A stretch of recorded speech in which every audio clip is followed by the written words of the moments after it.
Professeur Maresco, pouvez-vous vous présenter? Alors Jacques Maresco, né en 1948, chirurgien de formation, chirurgien digestif, ensuite chirurgien endocrinien, et puis ensuite président fondateur de l'IRCAD, qui est un institut que j'ai créé en 1994. L'idée était en 1991.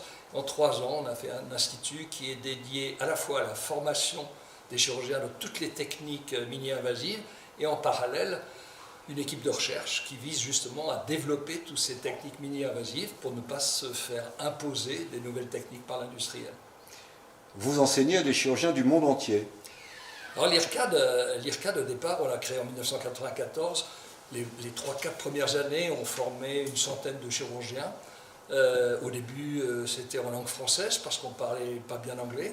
On s'est rendu compte que si on voulait survivre, il fallait parler couramment anglais. On a pris tous les samedis avec toute l'équipe, Didier Buter, Michel Vic, etc. On a pris 4 heures de leçons d'anglais pendant 1 an, tous les samedis matins.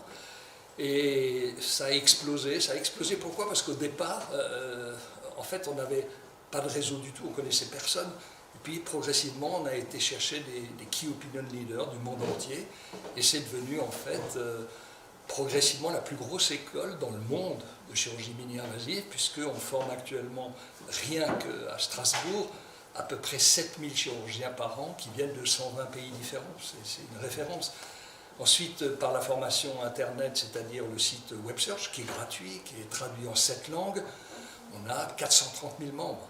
Donc on a 430 000 chirurgiens mini-invasifs, toutes spécialités confondues. Et une séance comme aujourd'hui à l'Académie de chirurgie, pour moi, elle a beaucoup d'importance. D'abord parce que c'est la première fois que l'Académie de chirurgie reconnaît qu'on a quand même fait du bon travail. Et ce n'était pas le cas il y a une vingtaine d'années, même peut-être l'opposé. Donc vraiment, on en est extrêmement fiers. Et ensuite, ce qui est génial, c'est quand j'entends tous ces directeurs de cours, que ce soit le professeur Fröhlich en neurochirurgie, François Beckmer en pédiatrie, Didier Buter sur WebSearch, Christophe Matoulin sur le poignet, c'est que tous disent la même chose. C'est qu'en fait l'IRCAD, parce qu'elle est internationale, parce qu'elle a un mélange de cultures phénoménal, a fait que tous ces chirurgiens ont appris en 20 ans énormément de nouvelles techniques et surtout ils l'ont partagé, ils sont fiers de le partager. Moi j'ai connu de ma génération tellement de chirurgiens qui voulaient rester les seuls à savoir faire une technique, alors que maintenant ça se diffuse de façon phénoménale. L'IRCAD n'est plus à démarrer à Strasbourg, mais n'est pas qu'à Strasbourg. C'est la question. Alors l'IRCAD, nous on était contents avec l'IRCAD à Strasbourg qui faisait que progresser et fonctionnait correctement.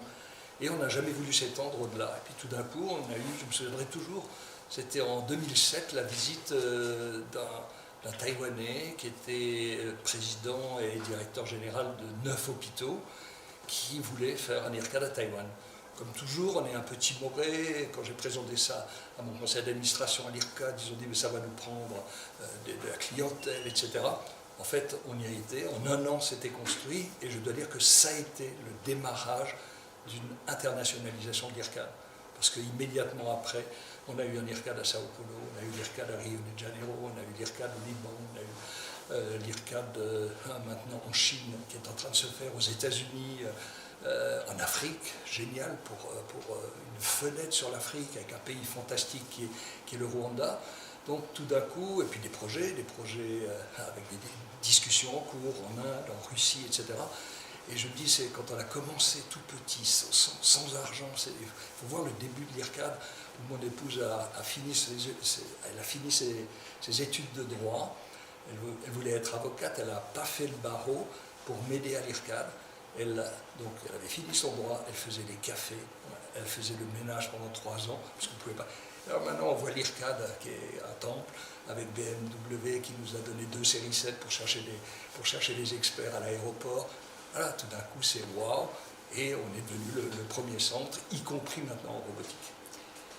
La chirurgie est de plus en plus technologique. Et l'IRCAD a investi très tôt dans ces domaines.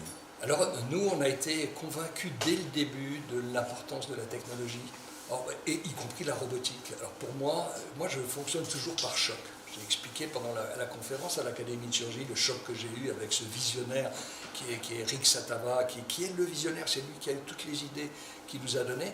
J'ai eu un autre choc, c'est en visitant Mercedes. Mercedes, c'est pas très loin de Strasbourg, c'est à côté de Stuttgart. Et quand j'ai vu ce que pouvait faire un robot dans le monde de la fabrication de voitures pour aller jusqu'au dernier écrou en dessous de la boîte à gauche, je me suis dit, c'est pas possible, la chirurgie, elle va aussi faire ça.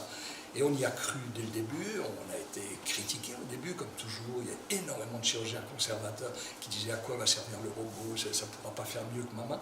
Et là maintenant, on s'aperçoit qu'on est à la préhistoire de la robotique, que les robots de demain vont être des robots intelligents, avec une intégration de l'image, de l'intelligence artificielle, qui vont guider le chirurgien, qui vont lui donner les alarmes. Et comme en tout, ça va augmenter le niveau de la chirurgie et donc le bénéfice pour les patients. Professeur Maresco, je vous remercie. Merci beaucoup.